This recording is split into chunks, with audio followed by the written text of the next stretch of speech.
The Madman. By Khalil Gibran. You ask me how I became a madman. It happened thus: one day, long before many gods were born. I woke from a deep sleep and found all my masks were stolen, the 7 masks I have fashioned and worn in 7 lives. I ran maskless through the crowded streets shouting, "Thieves, thieves! The cursed thieves!" Men and women laughed at me and some ran to their houses in fear of me. And when I reached the marketplace, a youth standing on a housetop cried, "He is a madman." I looked up to behold him. The sun kissed my own naked face for the first time. For the first time the sun kissed my own naked face and my soul was inflamed with love for the sun, and I wanted my masks no more. And as if in a trance I cried, "Blessed, blessed are the thieves who stole my masks." Thus I became a madman. And I have found both freedom of loneliness and the safety from being understood, for those who understand us enslave something in us. But let me not be too proud of my safety. Even a thief in a jail is safe from another thief. How do you find this book? Any thoughts about the book or the author? Any suggestion for improvement? Please take a moment to share your thoughts in a comment. If you like it, share it with your friends who might enjoy it as well. Subscribe to keep in touch. Visit CompleteAudiobooks.com for more quality content. God. In the ancient days, when the first quiver of speech came to my lips, I ascended the holy mountain and spoke unto God, saying, "Master, I am thy slave. Thy hidden will is my law and I shall obey thee forevermore." But God made no answer, and like a mighty tempest passed away. And after 1,000 years I ascended the holy mountain and again spoke unto God, saying, "Creator, I am thy creation. Out of clay hast thou fashioned me and to thee I owe mine all." And God made no answer, but like 1,000 swift wings passed away. And after 1,000 years I climbed the holy mountain and spoke unto God again, saying, "Father, I am thy son. In pity and love thou hast given me birth, and through love and worship I shall inherit thy kingdom." And God made no answer, and like the mist that veils the distant hills he passed away. And after 1,000 years I climbed the sacred mountain and again spoke unto God, saying, "My God, my aim and my fulfillment, I am thy yesterday and thou art my tomorrow. I am thy root in the earth and thou art my flower in the sky, and together we grow before the face of the sun." Then God leaned over me, and in my ears whispered words of sweetness, and even as the sea that enfoldeth a brook that runneth down to her, he enfolded me. And when I descended to the valleys and the plains God was there also. My friend, I am not what I seem. Seeming is but a garment I wear, a carewoven garment that protects me from thy questionings and thee from my negligence. The I in me, my friend, dwells in the house of silence, and therein it shall remain forevermore, unperceived, unapproachable. I would not have thee believe in what I say nor trust in what I do, for my words are naught but thy own thoughts in sound and my deeds thy own hopes in action. When thou sayest, "The wind bloweth eastward," I say, "Aye, it doth blow eastward," for I would not have thee know that my mind doth not dwell upon the wind but upon the sea. Thou canst not understand my seafaring thoughts, nor would I have thee understand. I would be at sea alone. When it is day with thee, my friend, it is night with me. Yet even then I speak of the noontide that dances upon the hills and of the purple shadow that steals its way across the valley. For thou canst not hear the songs of my darkness nor see my wings beating against the stars, and I fain would not have thee hear or see. I would be with night alone. When thou ascendest to thy heaven I descend to my hell, even then thou callest to me across the unbridgeable gulf, my companion, my comrade, and I call back to thee, my comrade. My companion, for I would not have thee see my hell. The flame would burn thy eyesight and the smoke would crowd thy nostrils. And I love my hell too well to have thee visit it. I would be in hell alone. Thou lovest truth and beauty and righteousness. And I for thy sake say it is well and seemly to love these things. But in my heart I laughed at thy love. Yet I would not have thee see my laughter. I would laugh alone. My friend, thou art good and cautious and wise, nay, thou art perfect, and I, too, speak with thee wisely and cautiously. And yet I am mad. But I mask my madness. I would be mad alone. My friend, thou art not my friend, but how shall I make thee understand? My path is not thy path, yet together we walk, hand in hand. The Scarecrow. Once I said to a scarecrow, you must be tired of standing in this lonely field. And he said, the joy of scaring is a deep and lasting one, and I never tire of it. Said I, after a minute of thought, it is true, for I too have known that joy. Said he, only those who are stuffed with straw can know it. Then I left him, not knowing whether he had complimented or belittled me. A year passed, during which the Scarecrow turned philosopher.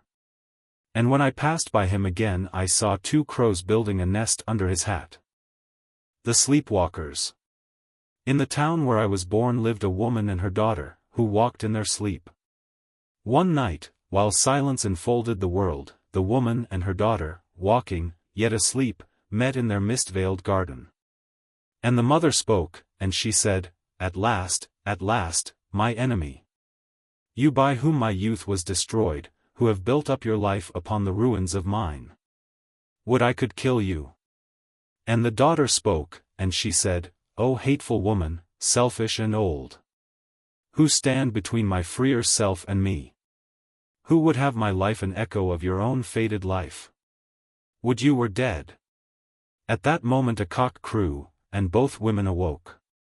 The mother said gently, Is that you, darling? And the daughter answered gently, Yes, dear. The wise dog. One day there passed by a company of cats a wise dog. And as he came near and saw that they were very intent and heeded him not, he stopped. Then there arose in the midst of the company a large, grave cat and looked upon them and said, Brethren, pray ye. And when ye have prayed again and yet again, nothing doubting, verily then it shall rain mice. And when the dog heard this he laughed in his heart and turned from them saying, O blind and foolish cats, has it not been written and have I not known and my fathers before me? That which reigneth for prayer and faith and supplication is not mice but bones. The Two Hermits. Upon a lonely mountain, there lived 2 hermits who worshipped God and loved one another. Now these 2 hermits had one earthen bowl, and this was their only possession. One day an evil spirit entered into the heart of the older hermit and he came to the younger and said, It is long that we have lived together. The time has come for us to part. Let us divide our possessions. Then the younger hermit was saddened and he said, It grieves me, brother, that thou shouldst leave me. But if thou must needs go, so be it, and he brought the earthen bowl and gave it to him saying, We cannot divide it, brother, let it be thine. Then the older hermit said, Charity I will not accept. I will take nothing but mine own. It must be divided. And the younger one said, If the bowl be broken, of what use would it be to thee or to me? If it be thy pleasure let us rather cast a lot. But the older hermit said again, I will have but justice and mine own, and I will not trust justice and mine own to vain chance. The bowl must be divided. Then the younger hermit could reason no further and he said, If it be indeed thy will, and if even so thou wouldst have it let us now break the bowl. But the face of the older hermit grew exceedingly dark, and he cried, O thou cursed coward, thou wouldst not fight. On giving and taking. Once there lived a man who had a valley full of needles. And one day the mother of Jesus came to him and said, Friend, my son's garment is torn and I must needs mend it before he goeth to the temple. Wouldst thou not give me a needle? And he gave her not a needle, but he gave her a learned discourse on giving and taking to carry to her son before he should go to the temple. The Seven Selves. In the stillest hour of the night, as I lay half asleep, my 7 selves sat together and thus conversed in whisper. First self, here, in this madman, I have dwelt all these years. With naught to do but renew his pain by day and recreate his sorrow by night. I can bear my fate no longer, and now I rebel. Second self, Yours is a better lot than mine, brother, for it is given to me to be this madman's joyous self. I laugh his laughter and sing his happy hours, and with thrice-winged feet I dance his brighter thoughts. It is I that would rebel against my weary existence. Third self, and what of me, the love-ridden self, the flaming brand of wild passion and fantastic desires? It is I the lovesick self who would rebel against this madman. Fourth self, I, amongst you all, am the most miserable, for naught was given me but odious hatred and destructive loathing. It is I, the tempest-like self, the one born in the black caves of hell, who would protest against serving this madman. Fifth self, nay, it is I, the thinking self, the fanciful self, the self of hunger and thirst, the one doomed to wander without rest in search of unknown things and things not yet created. It is I, not you, who would rebel. Sixth self, and I, the working self, the pitiful laborer, who, with patient hands, and longing eyes, fashion the days into images and give the formless elements new and eternal forms. It is I, the solitary one, who would rebel against this restless madman. Seventh self, how strange that you all would rebel against this man, because each and every one of you has a preordained fate to fulfill. Ah! Could I but be like one of you, a self with a determined lot.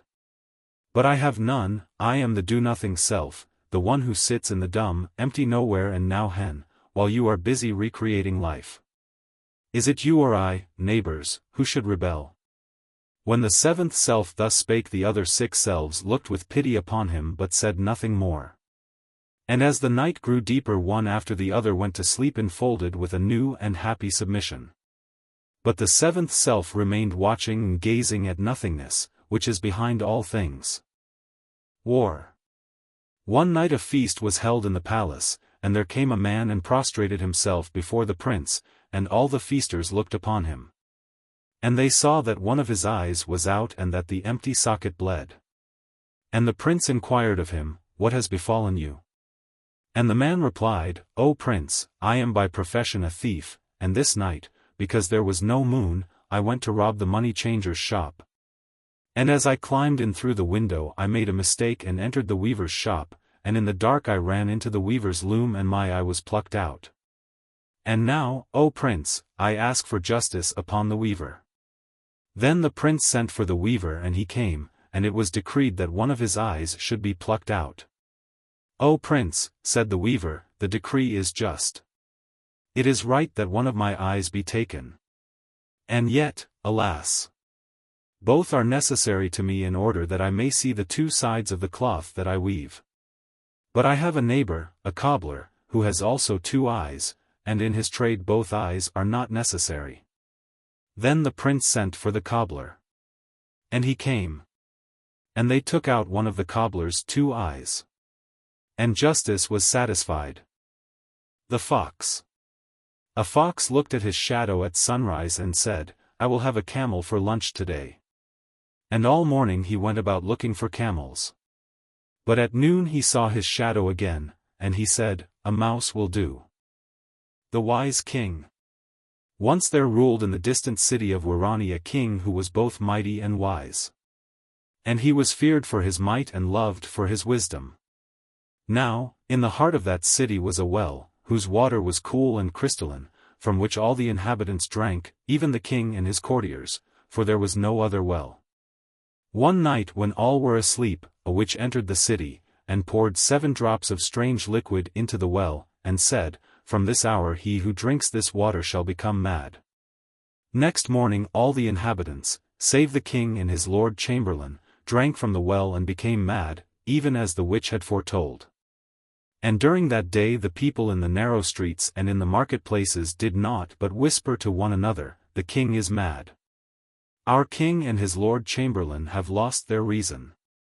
Surely we cannot be ruled by a mad king. We must dethrone him." That evening the king ordered a golden goblet to be filled from the well. And when it was brought to him he drank deeply, and gave it to his lord chamberlain to drink. And there was great rejoicing in that distant city of Warani, because its king and its lord chamberlain had regained their reason. Ambition. 3 men met at a tavern table. One was a weaver, another a carpenter, and the third a plowman. Said the weaver, I sold a fine linen shroud today for 2 pieces of gold. Let us have all the wine we want. And I, said the carpenter, I sold my best coffin. We will have a great roast with the wine. I only dug a grave, said the plowman, but my patron paid me double. Let us have honey cakes too. And all that evening the tavern was busy, for they called often for wine and meat and cakes. And they were merry. And the host rubbed his hands and smiled at his wife, for his guests were spending freely. When they left the moon was high, and they walked along the road singing and shouting together. The host and his wife stood in the tavern door and looked after them. Ah! Said the wife, these gentlemen. So freehand and so gay. If only they could bring us such luck every day. Then our son need not be a tavern keeper and work so hard. We could educate him, and he could become a priest. The new pleasure. Last night I invented a new pleasure, and as I was giving it the first trial an angel and a devil came rushing toward my house. They met at my door and fought with each other over my newly created pleasure, the one crying, it is a sin. The other, it is a virtue. The other language. 3 days after I was born, as I lay in my silken cradle, gazing with astonished dismay on the new world round about me, my mother spoke to the wet nurse, saying, How does my child? And the wet nurse answered, He does well, madam, I have fed him 3 times, and never before have I seen a babe so young yet so gay. And I was indignant, and I cried, It is not true, mother. For my bed is hard, and the milk I have sucked is bitter to my mouth, and the odor of the breast is foul in my nostrils, and I am most miserable. But my mother did not understand, nor did the nurse, for the language I spoke was that of the world from which I came. And on the 21st day of my life, as I was being christened, the priest said to my mother, You should indeed be happy, madam, that your son was born a Christian. And I was surprised, and I said to the priest, Then your mother in heaven should be unhappy, for you were not born a Christian. But the priest too did not understand my language. And after 7 moons, one day a soothsayer looked at me, and he said to my mother, Your son will be a statesman and a great leader of men. But I cried out, That is a false prophet. For I shall be a musician, and naught but a musician shall I be. But even at that age my language was not understood, and great was my astonishment. And after 33 years, during which my mother, and the nurse, and the priest have all died, the shadow of God be upon their spirits, the soothsayer still lives. And yesterday I met him near the gates of the temple, and while we were talking together he said, I have always known you would become a great musician. Even in your infancy I prophesied and foretold your future. And I believed him, for now I too have forgotten the language of that other world. The pomegranate. Once when I was living in the heart of a pomegranate, I heard a seed saying, Someday I shall become a tree, and the wind will sing in my branches. And the sun will dance on my leaves, and I shall be strong and beautiful through all the seasons. Then another seed spoke and said, When I was as young as you, I too held such views, but now that I can weigh and measure things, I see that my hopes were vain. And a third seed spoke also, I see in us nothing that promises so great a future. And a fourth said, But what a mockery our life would be, without a greater future. Said a fifth, Why dispute what we shall be, when we know not even what we are? But a sixth replied, Whatever we are, that we shall continue to be. And a seventh said, I have such a clear idea how everything will be, but I cannot put it into words. Then an eighth spoke, and a ninth, and a 10th, and then many, until all were speaking, and I could distinguish nothing for the many voices.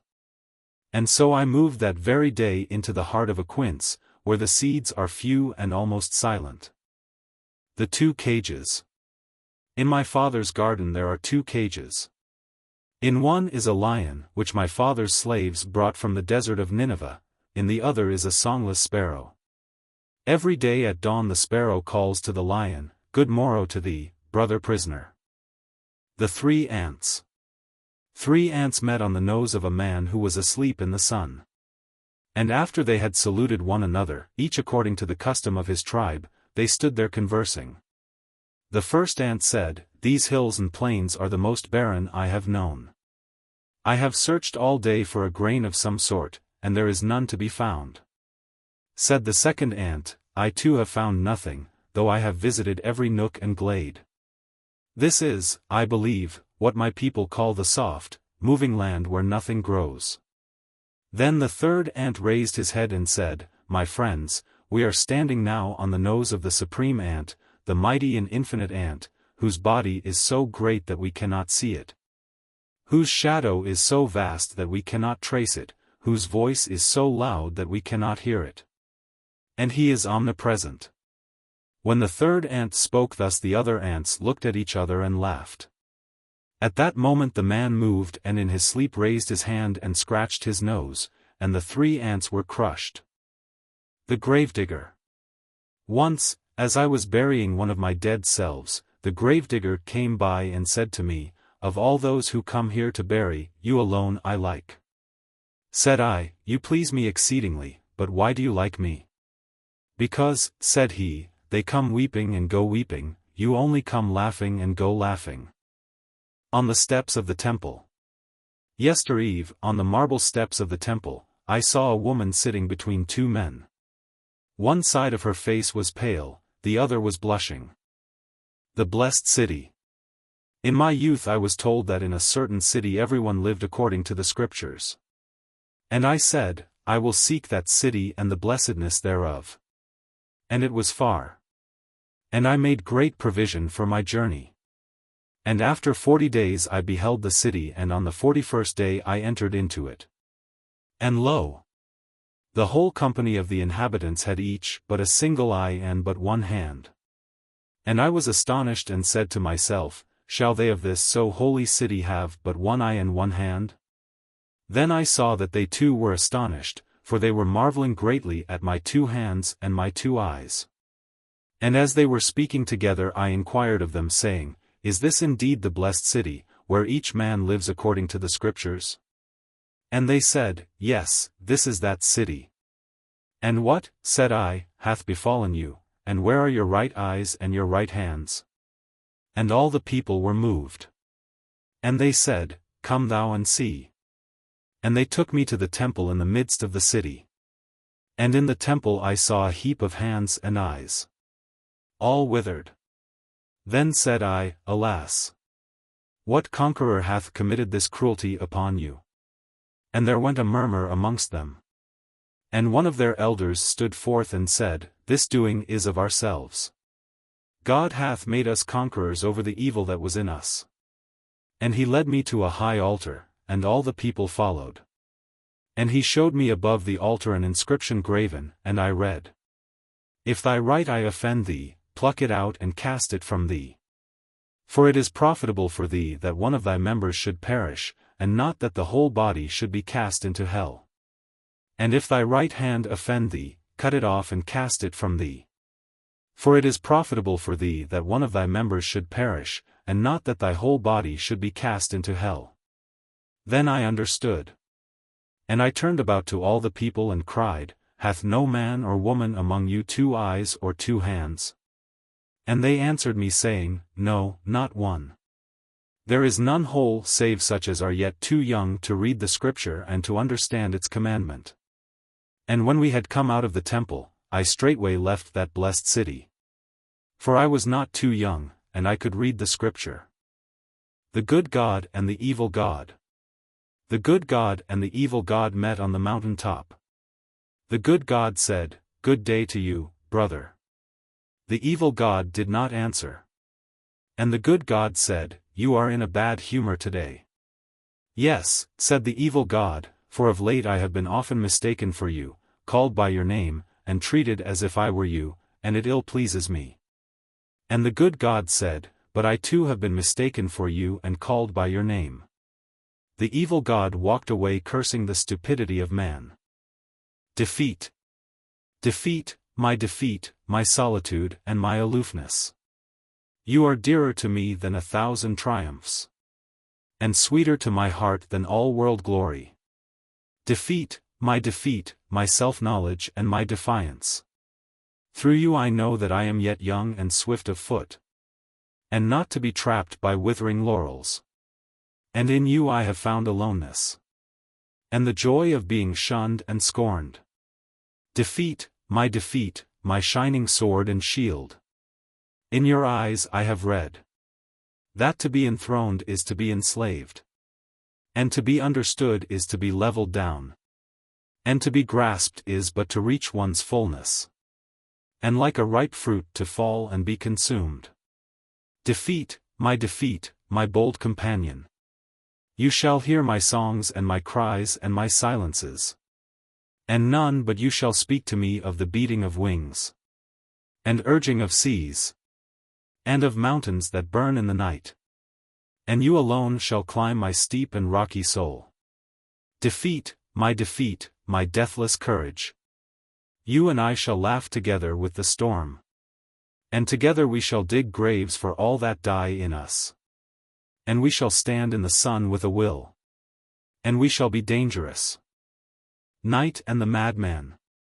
I am like thee, O night, dark and naked. I walk on the flaming path which is above my daydreams, and whenever my foot touches earth a giant oak tree comes forth. Nay, thou art not like me, O madman, for thou still lookest backward to see how large a footprint thou leavest on the sand. I am like thee, O night, silent and deep.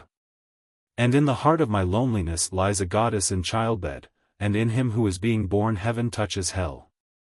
Nay, thou art not like me, O madman, for thou shudderest yet before pain, and the song of the abyss terrifies thee. I am like thee, O night, wild and terrible. For my ears are crowded with cries of conquered nations and sighs for forgotten lands. Nay, thou art not like me, O madman, for thou still takest thy little self for a comrade, and with thy monster self thou canst not be friend. I am like thee, O night, cruel and awful. For my bosom is lit by burning ships at sea, and my lips are wet with blood of slain warriors. Nay, thou art not like me, O madman. For the desire for a sister spirit is yet upon thee, and thou hast not become alone unto thyself. I am like thee, O night, joyous and glad. For he who dwells in my shadow is now drunk with virgin wine, and she who follows me is sinning mirthfully. Nay, thou art not like me, O madman, for thy soul is wrapped in the veil of 7 folds and thou holdest not thy heart in thine hand. I am like thee, O night, patient and passionate. For in my breast 1,000 dead lovers are buried in shrouds of withered kisses. Yea, madman, art thou like me? Art thou like me? And canst thou ride the tempest as a steed, and grasp the lightning as a sword?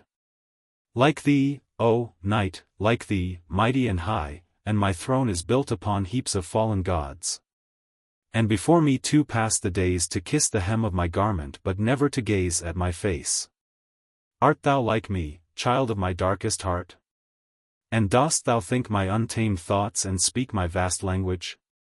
Yea, we are twin brothers, O night, for thou revealest space and I reveal my soul. Faces. I have seen a face with 1,000 countenances, and a face that was but a single countenance as if held in a mold. I have seen a face whose sheen I could look through to the ugliness beneath, and a face whose sheen I had to lift to see how beautiful it was. I have seen an old face much lined with nothing, and a smooth face in which all things were graven. I know faces, because I look through the fabric my own eye weaves, and behold the reality beneath.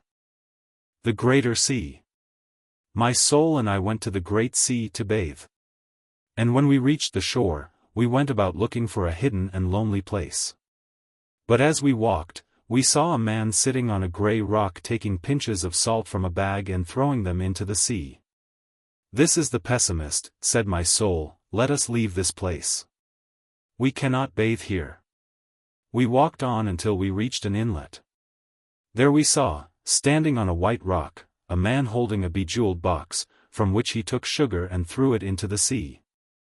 And this is the optimist, said my soul, and he too must not see our naked bodies. Further on we walked. And on a beach we saw a man picking up dead fish and tenderly putting them back into the water. And we cannot bathe before him, said my soul. He is the humane philanthropist. And we passed on. Then we came where we saw a man tracing his shadow on the sand. Great waves came and erased it. But he went on tracing it again and again. He is the mystic, said my soul, let us leave him.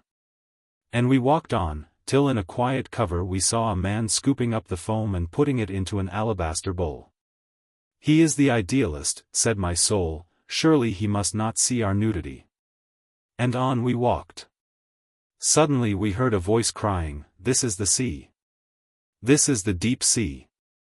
This is the vast and mighty sea. And when we reached the voice it was a man whose back was turned to the sea, and at his ear he held a shell, listening to its murmur.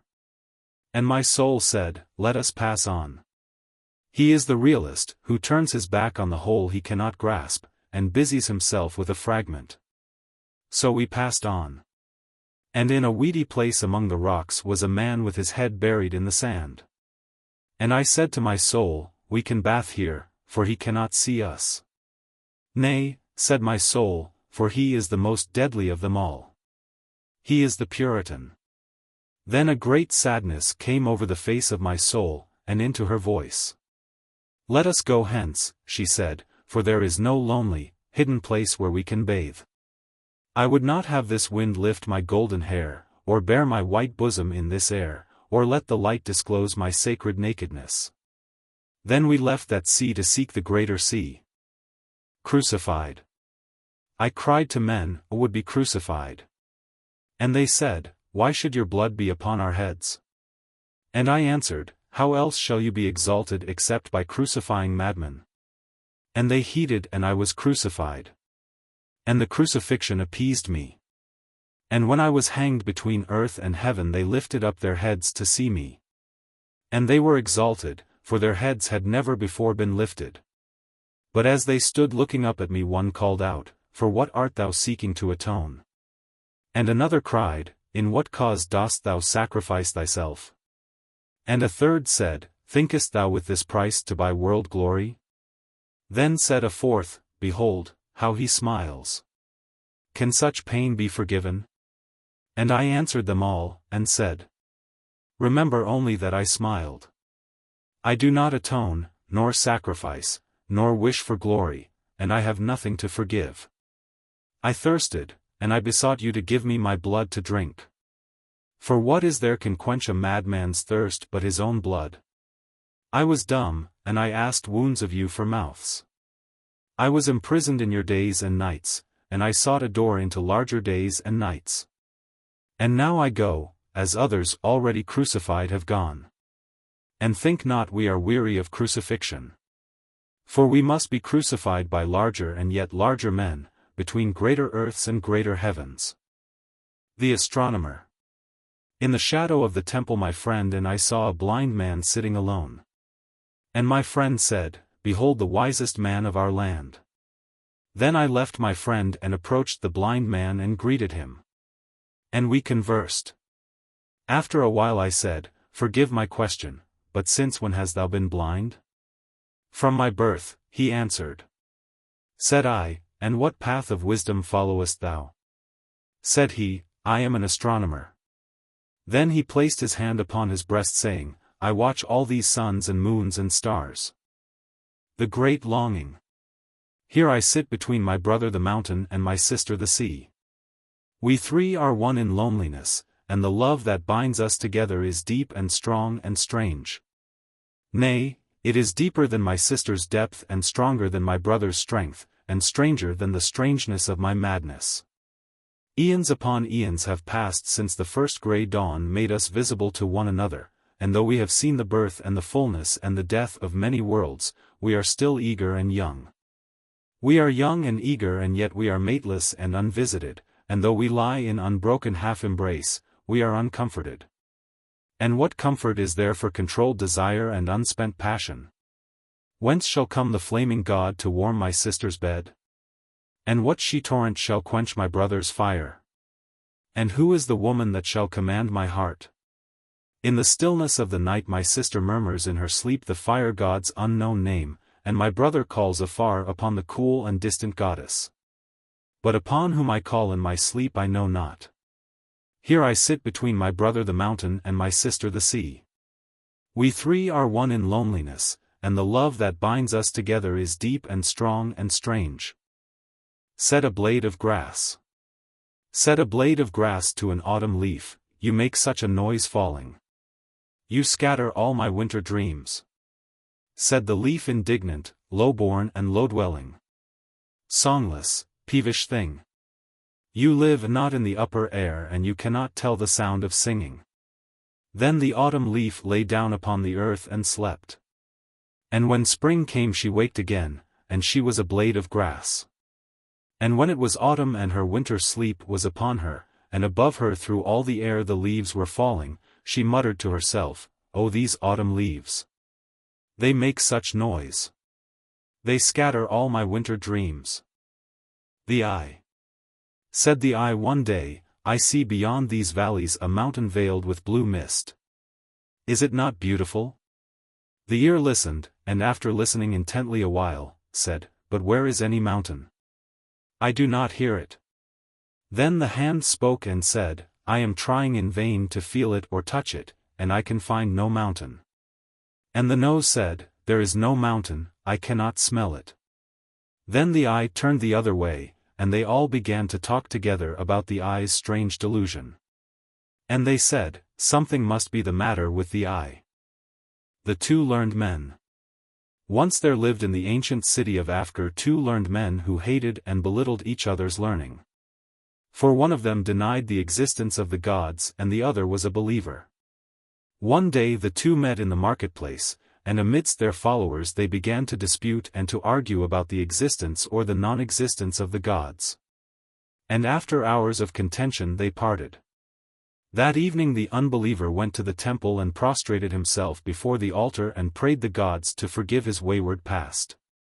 And the same hour the other learned man, he who had upheld the gods, burned his sacred books. For he had become an unbeliever. When my sorrow was born. When my sorrow was born I nursed it with care, and watched over it with loving tenderness. And my sorrow grew like all living things, strong and beautiful and full of wondrous delights. And we loved one another, my sorrow and I, and we loved the world about us. For sorrow had a kindly heart and mine was kindly with sorrow. And when we conversed, my sorrow and I, our days were winged and our nights were girdled with dreams. For sorrow had an eloquent tongue, and mine was eloquent with sorrow.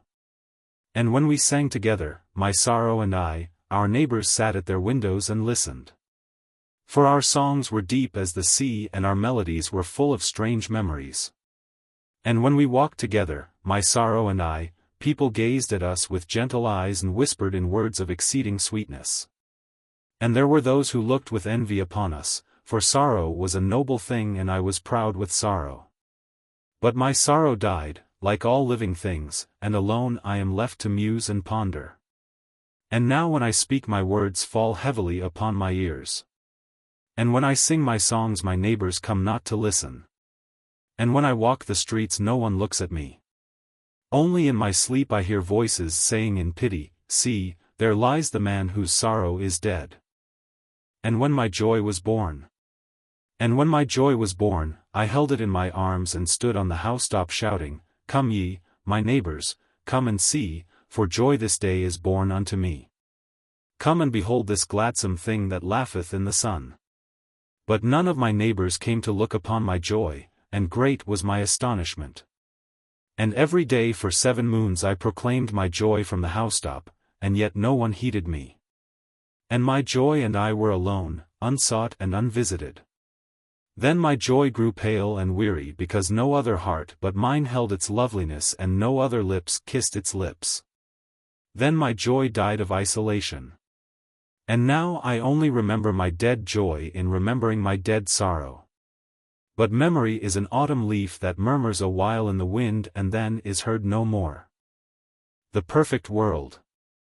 God of lost souls, thou who are lost amongst the gods, hear me. Gentle destiny that watchest over us, mad, wandering spirits, hear me. I dwell in the midst of a perfect race. I the most imperfect. I, a human chaos, a nebula of confused elements, I move amongst finished worlds, peoples of complete laws and pure order, whose thoughts are assorted, whose dreams are arranged, and whose visions are enrolled and registered. Their virtues, O God, are measured, their sins are weighed, and even the countless things that pass in the dim twilight of neither sin nor virtue are recorded and catalogued. Here days and night are divided into seasons of conduct and governed by rules of blameless accuracy. To eat, to drink, to sleep, to cover one's nudity, and then to be weary in due time. To work, to play, to sing, to dance, and then to lie still when the clock strikes the hour. To think thus, to feel thus much, and then to cease thinking and feeling when a certain star rises above yonder horizon. To rob a neighbor with a smile, to bestow gifts with a graceful wave of the hand, to praise prudently, to blame cautiously, to destroy a sound with a word, to burn a body with a breath. And then to wash the hands when the day's work is done. To love according to an established order, to entertain one's best self in a preconceived manner, to worship the gods becomingly. To intrigue the devils artfully, and then to forget all as though memory were dead. To fancy with a motive, to contemplate with consideration, to be happy sweetly, to suffer nobly, and then to empty the cup so that tomorrow may fill it again. All these things, O God, are conceived with forethought, born with determination, nursed with exactness, governed by rules, directed by reason, and then slain and buried after a prescribed method. And even their silent graves that lie within the human soul are marked and numbered. It is a perfect world, a world of consummate excellence, a world of supreme wonders, the ripest fruit in God's garden, the master thought of the universe. But why should I be here, O God, I a green seed of unfulfilled passion, a mad tempest that seeketh neither east nor west, a bewildered fragment from a burnt planet? Why am I here, O God of lost souls, thou who art lost amongst the gods?